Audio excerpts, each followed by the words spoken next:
Hello everyone and welcome to Friday's edition of the Pritchard Cycling News Show. First things first, hit that subscribe button if you've not done already, alright? That's it, job done. Right, in 2021 there was only three things really I wanted out of this channel. More views, more subs and beef. Cycling YouTubers beef, and I think it's time to pop that oven on because there's a roast coming today. Unbelievable. Right, before we get into that, let's check out what else is happening in the news. Oosh.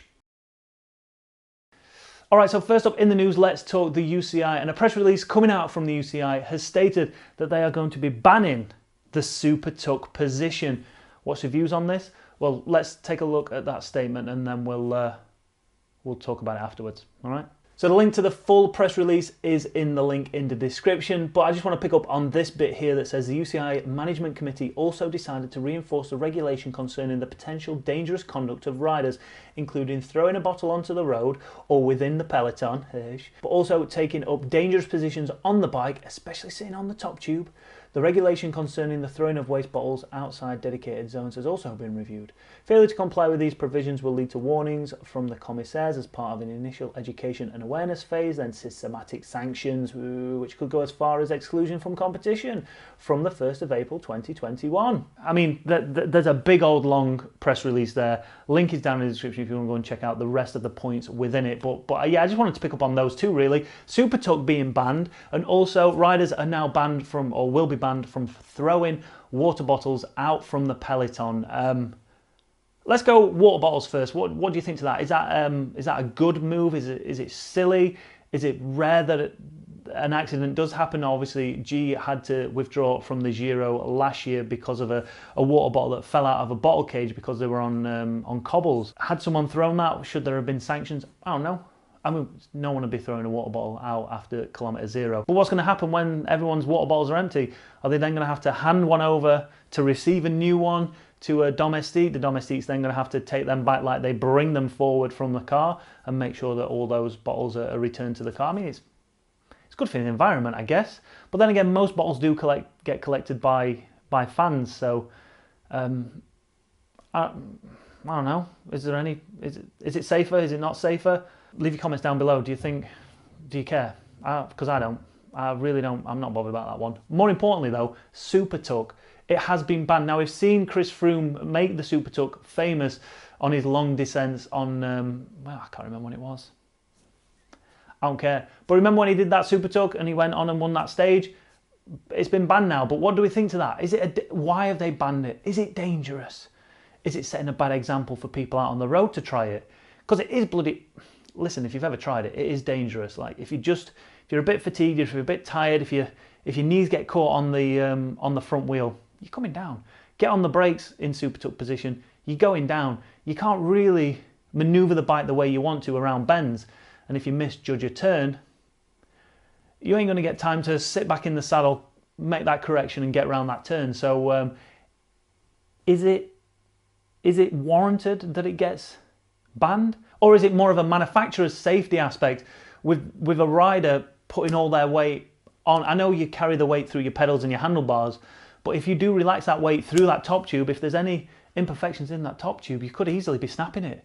I know these riders are only light, but hit a pothole at the wrong time, boom, snap, gone. I don't know. I don't know if it should be banned or not. I'm kind of sat on the fence on this one. These riders are highly skilled riders, the majority of them. They know the risks when they go into super tuck position, but it only takes one person to get it wrong, to go down a descent at 100 kilometers an hour, misjudge a turn, get hit by a passing bike, get hit by a passing service car. Anything could happen. And I think if that were to happen, and the worst case scenario did happen while someone was in super tuck, everyone would jump on the bandwagon saying, why didn't the UCI do something about it? So at the minute, it's fine. No one's really had any major accidents with it. I'm sure there's been people out on the road at amateur races and probably just out on training rides that have come a cropper with it. But in terms of the World Tour peloton, I can't think of any specific moments when the super tuck position has caused a crash and it warranted banning. But I think by the looks of it, they're just trying to get ahead of themselves. But what do you think? What are your views, one, on the super tuck position? I think we've talked about it before. What are your views on the super tuck position, and what are your views on them banning it? Do you think it's a good thing? Do you think it's a bad thing? Do you think they're looking at the wrong things at the minute and they should be looking into other things? I don't know. Leave your comments down below. But also, sticking with the UCI for this second story, as WADA announced that they're banning the use of all glucocorticoids within competition. So all systematically administered glucocorticoids, oral, intravenous and intramuscular in particular, are already banned in competition. However, this decision will also see the in-competition ban from 2022 of, I'm not even going to, Pritchard, all these different ways of injecting, right? So they're also banned in competition, which is slightly different. Epidural, I know that one, and subcutaneous, which is just below the skin. But what all those other mean, I don't know. I'm not even going to look into it. But basically, they're banning all forms of ingestion of glucocorticoids. UCI President David Lapantien said the decision to generalise the ban on glucocorticoids in competition, regardless of the type of injection, is a new step forward in the protection of the health of athletes, especially of cyclists, which was among my campaign commitments in 2017. After the banning of tramadol in competition since 2019 and the introduction of protocol for managing concussion in 2021, this is a new and important progress for the health of high-level athletes, a central theme of the Agenda 2022, our sports strategic roadmap. I am pleased that the banning of glucocorticoids comes under the authority of WADA, which I would like to thank for this decision that represents progress for sport in general and cycling in particular. Now, I ain't no doctor, but corticoids are those steroids that Lance Armstrong got a positive test for at the 2000 Tour de France. And he claimed they were for saddle sores, and then obviously more recently Bradley Wiggins used them with a TUE prior to the 2012 Tour de France victory. So they're not banned out of competition, and I guess it's a difficult position because athletes and people in general are going to need these at some point when they suffer from whatever ailments they need these corticoids for. I ain't no doctor, I don't know, but it'd be unfair to put a blanket ban on them. But the use of them out of competition is highly effective. It reduces inflammation. It helps a rider lose body fat and lose body weight without losing any power as well. Now, I'm sure there's more scientific reasoning behind it, but essentially that's what they could use it for out of competition. And what's to say that you couldn't use it a day before competition and get the benefits out of it and actually prove that it was administered prior to the competition and they needed to administer it for whatever reason, and a rider gets around the rules that way? Leave your comments down below on this one. What do you think? Again, is it something the UCI should be looking at and addressing in a different manner? Is it good that they've implemented this ban across all those ways to inject or ingest a corticoid? I don't know. Leave your comments down below. I'm sure there's people out there who know way more about it than I do. Okay guys, so this is the final test here at the UCI Race Organisers Academy. You've done amazing to get this far, but there's just one final test that we need to go through. It's a hazard perception test. I'm now going to show you some video footage. And when you notice a hazard, all you simply do is just shout up and let me know, and I'll mark them and we'll make sure you're safe enough to organise a UCI race. Are we ready? Okay, so here's the footage. Okay,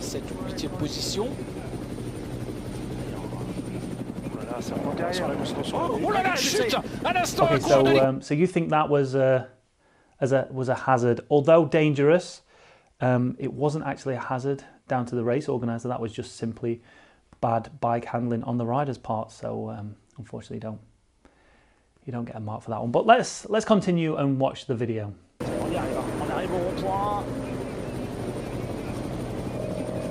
Allez, voilà le rond-point bordé pour les uns par la gauche, pour d'autres par la droite. La Sermoigny à gauche. Okay, so yes, you are right. Having a roundabout with 500 meters to go in a bunch sprint is absolutely ridiculously mental. On top of that, they didn't even cordon it off to go around one way. They allowed the riders to go around both ways, resulting in what we just saw there, and we'll see that again because that was absolutely ridiculous.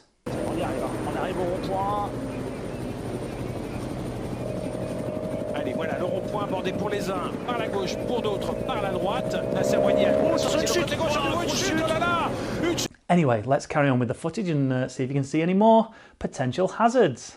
On a insisté alors que Nassamwani maintenant en tête peut-être de façon prématurée. On a la porte qui est là aussi. Hein. Nilsson la porte à la lutte avec Nassamwani.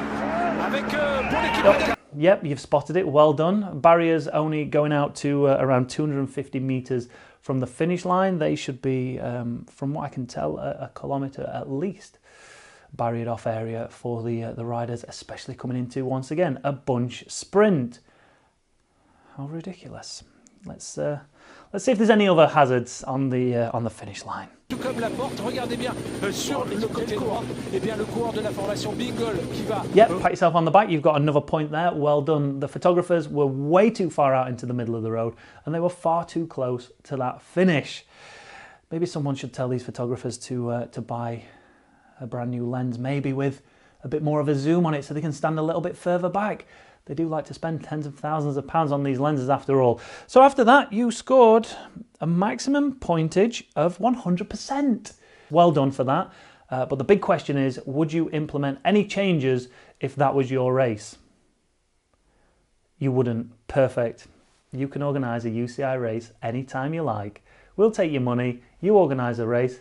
Who cares about rider safety? So let's go back to that news story that we started with. UCI banning water bottles being thrown from the peloton and super tuck position being banned. I think the UCI need to sort the priorities out just a little bit more and think about banning people who are organising races like this. Everybody wants to see racing. We love racing, no doubt about it, but not at the cost of riders' safety.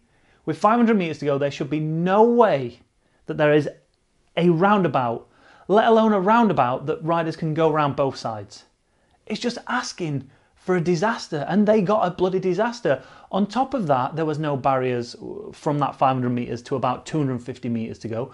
Again, anything could have happened when those riders are travelling at those high speeds, right? On top of that, look how dirty the roads were. There was a building site right next to that roundabout, meaning that trucks and lorries had brought loads of dirt and loads of debris onto that road.